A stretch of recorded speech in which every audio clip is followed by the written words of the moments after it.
बहुत चलना शुरू किया है, लेकिन ये नहीं कहा जा सकता कि वो इसी जन्म में भगवत प्राप्त कर लेगा यदि वो सावधान नहीं होगा। इसलिए उसको अपने दिनचर्या गुरु आज्ञा में रहकर, रसिक संतों की आज्ञा में रहकर परिपक्व दिनचर्या, सिद्ध दिनचर्या बनानी चाहिए। एक मुझे इतने बजे उठना है तो उठना है, इतना भजन करना है तो करना है, तभी तो बात बनेगी। श्री राम जय राम, प्रेम से कहिए। और आगे का जैसे भुवंगम शरत बनी में ओस चाटने जा रहे। फिर इस जीव को एक भुवंगम सर्प की संज्ञा दी है। ऐसे दुनिया में रहना चाहिए जैसे एक सर्प है, मणिधारी सर्प अपने मणि को इतनी दूर रखता है। और ध्यान से समझिए, जैसे भुवंगम शरत बनी में ओस चाटने जावे, कबहू तो चाटे कबहू मणि चितवे, मन तज प्राण गमावे। बड़ा ही मार्मिक यहाँ ये दृष्टांत है। समझने वालों के लिए तो कमी नहीं छोड़ी है।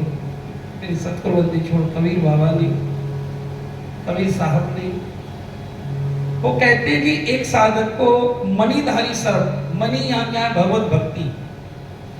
जिसके जीवन में भगवत भक्ति है वो ऐसे रहना चाहिए जैसे एक मणिधारी साहब। वो ओस चाटने के लिए जाएगा तो मणि को इतनी दूर रख के जाएगा, उसके प्रकाश में ओस चाटने जाता है। एक वो तुरंत उसके पास आ जाए, कोई मान लीजिए उसको लेने आवे मणि को, तो तुरंत उसके पास आ जाए और उस मणि को लेने नहीं देता है जब तक उसका जीवन रहता है। वो कहते हैं कि यदि कोई हाथ लगाकर बैठा हुआ है कि ये सर्प जावे और हम इस मणि को लेके चले जाएं, कहते हैं कि जैसे ये कबहू चाटे कबहू मणि चितवे, ओस चाटने जाता है फिर मणि को देखता है, ओस चाटने जाता है फिर मणि को देखता है। ऐसे ही हम दुनिया में अपना ड्यूटी करने जाए। ओस चाटने से मतलब ये है, एक भक्त यदि दुनिया की ड्यूटी करने जाना ही पड़ेगा उसे, जब तक शरीर है, इसके प्रारब्ध है, उसको तो निभाना पड़ेगा। भगवान की ड्यूटी समझकर जाना चाहिए। ऐसी अलग अलग बातें नहीं आनी चाहिए। एक मैं सब कुछ छोड़ दूं, ये छोड़ दूं, कुछ नहीं छोड़ अपने आप छूट जाएगा। हमको भी 10 साल परेशान किया था इस प्रश्न में। 10 साल के अनुभव पर हम लोग कुछ नहीं छोड़ रहा। पकड़ लो, गोविंद का नाम पकड़ लो, संतों के चरण पकड़ लो, किसी को कुछ छोड़ना ही नहीं, अपने आप छूट जाएगा। कल भी हम निवेदन कर रहे थे, कोई किसी भी रोग से ग्रसित हो, व्यसन से ग्रसित हो, आप सत्संग में आई। ये क्योंकि ये मन का एक छलावा होता है, इसको छोड़ेगा तो ये होगा, तुम्हारी चित्त वृत्ति को पकड़ लेगा, मन कुछ नहीं करने देगा। तो बाबा कबीर कहते हैं मन और माया दो ही तो चीज है जो साधक को हरि भजन से रोकती है। मन और माया का खेल है। माया हरि गुरु चरणों में लगती तो तारने वाली हो जाती है, और माया यदि विषय वासनाओं में रजोगुनी हो गई, मकान दुकान में और बना, अरे फिर तो मरेगा ही मरेगा, फिर कौन बचावे? प्रेम से कहिए। तो ऐसे एक साधक को भगवान के भजन में जाना चाहिए, दुनिया में जाना चाहिए, उनकी ड्यूटी समझकर। एक जैसे सर्प जाता है तो बार बार मणि को चितवन होती है उसकी, चितवे। तो ऐसे ही साधक को बार बार और रघुवीर समारी हरि के भजन को बार बार, उस सत्संग की वाणी को बार बार और सिमरन को बार बार संभालना चाहिए। यदि सिमरन को बार बार नहीं कि क्या मेरा भजन चल रहा है, क्या मेरा सिमरन चल रहा है, भले ही अपने ऑफिस में लिख के रख लो, बार बार देखो उसे, क्या मेरा सिमरन चल रहा है, क्या मैं दुनिया की बातों में उलझ नहीं रहा हूँ, क्या जो संत गुरुओं ने मुझे आदेश दिए उससे मैं गिर नहीं रहा हूँ। बार बार ये मणि को चितवन, मणि को बार बार देखने के बराबर ये होता है। यदि वो बार बार नहीं देखेगा तो असावधान हो जाएगा, और असावधान हो जाएगा तो उसकी भक्ति को, मणि रूपी भक्ति को कोई भी चुरा के ले जा सकता। यदि कोई कारणवश कोई ऐसा प्रारब्ध आ जाए, भयंकर कोई प्रारब्ध आ जाए, जैसे वो गया, कहते हैं कि मन तज प्राण गमावे। बड़ी बड़ी मार्मिक बात है बाबा कह रहे, निभाना बड़ा कठिन है। यदि सर्प की कोई मणि को ले जाता है सपेरा, तो वो जीवित नहीं रहता। मन तज प्राण गमावे। ऐसे ही हरि भक्त होता है कि यदि उसकी भजन और भक्ति को उससे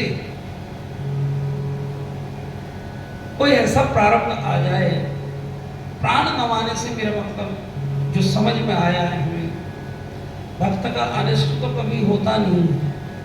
प्रारब्ध को ठाकुर जी फिर भी इतना उसका हिम्मत और हौसला होना चाहिए, केवल और केवल कैसी भी परिस्थितियां आए, प्रारब्धवश को बीमारी आ जाए, भयंकर रोग लग जाए शरीर में, तो प्राण तजने से मतलब यह है कि सब जगह से अपनी चित्त वृत्ति को हटाकर कितने ही कष्ट आ जाए सबको सहन कर जाए, उसको प्रारब्ध समझकर, भगवान की कृपा समझकर। एक मेरे प्रभु यही चाहते हैं, मेरा कल्याण ऐसे ही लिखा है, किसी पर इसका दोष ना लगावे और इसको स्वीकार करके भजन में लगा रहे। जितने भी दिन जीवन है, लेकिन विश्व में जाने से मरना मंजूर है, लेकिन वो ये कहेगा कि मैं विश्व में नहीं जाऊंगा, भजन के बिना नहीं रहूंगा, भक्ति के बिना नहीं। प्राण तजने से मतलब दुनिया कुछ भी भक्ति रहे, ये मणि तज प्राण गंवावे। जो प्राणों से भी प्रिय धन है, प्रतिष्ठा है, घर परिवार है, हमें तो यही सब प्राण तजने से मतलब इनको छोड़कर भगवत भजन में लगे। यदि वो नहीं चलना चाहते तो उनको प्रणाम प्रयास करें कि भैया आप चलिए, और नहीं चलते हैं तो उनको प्रणाम करके अकेले ही इस मार्ग पर चलना चाहिए। ये है मणि तज प्राण। जो प्राणों से भी प्रिय लगते थे, जाके हृदय न राम वैदे ही तजिए ताई कोटि बैरिशम यद्यपि परम सदे। भक्त अपने प्राणों को तो कभी अपनी मर्जी से नहीं छोड़ता, वो तो भगवत भजन में लगता है, लेकिन इतना उसको कष्ट होता है, प्राणों से भी ज्यादा प्रिय उसको भगवान का भजन लगना चाहिए। प्रेम से कहिए राधे। फिर कहा, ये समझ आ गया कि जब भी हम दुनिया में जाएं, काम पर जाएं, भगवान की ड्यूटी पर जाएं, तो बार बार भजन को, अपने गुरुदेव को और राधा कृष्ण की छवि को निहारते हैं। हे गोविंद, आप थोड़ा सा हमारी तरफ मुस्कुरा दीजिए ना, तो आपकी तो एक मुस्कुराहट से सारी दुनिया की टेंशन दूर हो जाती है। हे नाथ, ये प्रार्थना करते हैं। तो आगे कहा है, जैसे ही कामनी भरे कूप जल कर छोड़े बतरावे, अपनो रंग सखियन में सखियन संग राजे सुरत गगन में लावे। और जैसे पहले आपने देखा होगा, गांव से बाहर कुएं से जल भरने के लिए मैया जाती थी, सिर पर मटका रखकर, गगरी रखकर जाती थी। तो जो अभी जिनका विवाह हुआ, जिन मैयाओं का, जिन कन्याओं का, जिन बहनों का, तो वो क्या है कि अपने पति की, अपने ससुराल की जो बातें थी वो अपनी सखियन से बतलाती थी। लेकिन जो गगरी है वो हाथ छोड़ के, सुरती तो गगरी में रहती थी, मतलब उस मटके में रहती थी जो ऊपर रखी हुई है जेहर पानी की, लेकिन बात किसकी करती थी कि जो उनको अत्यंत प्रिय थे, अपने पति की करती। तो इसका मतलब क्या है कि जब भी हम इस दुनिया में जाएं, उन सखीन के साथ बतरावें, और ये दुनिया के लोगों के साथ, सखीन के साथ, सबके साथ बात नहीं करती है वो केवल सखियों के साथ बात करती है, जो उसकी जिनसे उसके विचार मिलते हैं। तो ऐसे ही एक भक्त को उन लोगों के साथ ही संबंध रखना चाहिए जो भक्ति मार्ग के हैं, और उसमें भी सावधानी ये, एक हरि चर्चा ही करे, लेकिन ये इतनी सावधान रहकर कि मैं दुनिया की बातों में ना फंस जाऊं, और सुरती गगर में लावे। सुरती हमेशा राधा कृष्ण के चरणों में ही, हरि स्मरण में ही उसकी लगी रहनी चाहिए, फिर उसका भजन सुरक्षित रह पाएगा। प्रेम से कहिए आगे का, जैसे सती चढ़े सत ऊपर अपनी काया जरावे, मात पिता सब कुटुंब ही त्यागे, सुरत पिया में लावे। और एक सती स्त्री, पहले ऐसा होता था कि सती स्त्री एक बहुत बड़ी चिता जलाई जाती थी, उसमें गोद में लेकर अपने पति को बैठ जाती थी और अपने प्राण को त्याग देती थी। एक मेरा जीवन रहेगा तो इन्हीं के साथ रहेगा। तो ऐसे ही भजन करने वाले एक भक्त को, हरि भक्त को, मात पिता सब कुटुंब ही त्यागे, सुरत पिया में लावे। भजन के लिए ये आखिरी समय का दृष्टांत है, जब जीवन से प्रयाण होए तो अपनी सबसे कुटुंब से, जैसे सती स्त्री अपना रिश्ता तोड़ देती है, तो ऐसे ही एक भक्त को सबसे नेह की डोरी तोड़कर एक श्याम सुंदर राधा कृष्ण के चरणों में अपना ध्यान लगाना चाहिए। जो भी उनके गुरुदेवों ने उनको स्वरूप दीक्षा दी है, सखी भाव है तो सखी भाव में लावे और फिर सब जगह से चित्त वृत्ति हटाकर केवल उनके चरणों में अपने आप को समर्पित कर दे। और चाहे कितनी ही क्रोध की अग्नि, काम की अग्नि, लोभ की अग्नि, मोह की अग्नि जलती रहे, उसको जलने दो। वो तुम्हारा बाल भी बापा नहीं कर सकती। काया भले ही जल जाएगी, लेकिन इतना सा भी आपको दुख नहीं है। इसको तो जलना ही है, इस काया को तो एक दिन जाना ही है। कौन की काया अमर रही इस दुनिया में? उसी की रही जो भगवान का भजन करती है, उसी का जीवन धन्य रहा। तो ऐसे ही भजन में अपना मन लगाना चाहिए। जैसे ही सती चढ़ी सत ऊपर, अपनी काया जरावे, अर्थात विषय भोगों से हटाकर एकदम सत्य के ऊपर बैठ जाए, भजन के मार्ग में चलने शुरू कर दे और केवल अपने प्रभु को समर्पित होकर, प्रभु के चरणों में अपने जीवन को समर्पित करके, हरि भजन में, हरि नाम में अपना पूरी सुरती लगाकर, चाहे दुनिया के प्रारब्ध की कितने भी कैसी भी स्थिति हमारे सामने आ जाए, लेकिन अपने भजन से समझौता ना करें। उस सती स्त्री की तरह जो केवल और केवल अपने पति के लिए अपने जीवन को कुर्बान कर देती, बलिदान कर देती, ऐसे ही एक भक्त को अपने भगवान की भक्ति के लिए, राधा रमन लाल के प्रेम के लिए, उनके सत्संग के लिए और उनकी कथा के लिए, हरि स्मरण के लिए तैयार रहना चाहिए, बलिदान करने के लिए। प्रेम से कहिए राधे। धूप दीप नैवेद्य अर्घजा, ज्ञान की आरती लावे। और पहले तो ये भारी भगवान की पूजा करनी चाहिए, धूप दीप नैवेद्य, मंदिर जाना बिल्कुल करना चाहिए, लेकिन धीरे धीरे धीरे धीरे अपने स्वरूप का चिंतन करना चाहिए। ज्ञान की आरती लावे।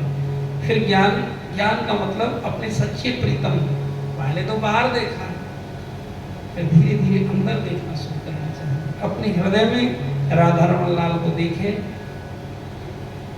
श्री जी को देखे और उनसे ही प्रार्थना करें। और नित्य प्रतिदिन ज्ञान की आरती से मतलब यही है, संतों का चरणों तक लेना तो अपने हृदय में ले। बाहर वाले की तो कुछ लिमिटेशंस हो सकती है, लेकिन अंदर वाले को तो आप कभी भी बुला सकते हो। प्रेम से कहिए, कहत कबीर सुनो वही साधो, फेर न भवजल आवे। और कबीर बाबा कहते हैं फिर जन्म नहीं पावे। यदि इस तरीके से कोई भगवान का भजन करेगा तो दोबारा उसको कर्म के दंड भुगतने के लिए इस दुनिया में नहीं आना पड़ेगा। इसलिए अपनी सुरती को सब जगह से समेटकर हरि भजन में लगाओ, देखो तुम्हारा जीवन सुंदर बन जाएगा। प्रेम से कहिए,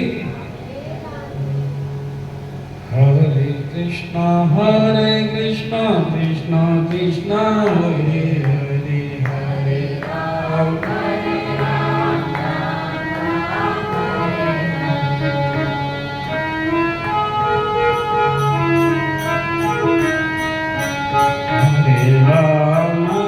राम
सभी का बहुत बहुत धन्यवाद। ऐसे ही हरि गुरु चरणों का आश्रय, रसिकों की वाणी का आश्रय हम सबको मिलता रहे। श्री जी के चरणों में यही प्रार्थना करो और अपने जीवन को धन्य बनाओ। बोलो वृंदावन बिहारी लाल की। अपने आचार्य गुरु संतों के चरणों का वंदन करते हुए, उनका धन्यवाद करते हुए, एक ऐसा सौभाग्य हमें दिया। और आइए अब अपने अपने ठाकुर जी के काम पर लौटते हैं। प्रणाम करके ठाकुर जी को प्रस्थान करें। जय श्री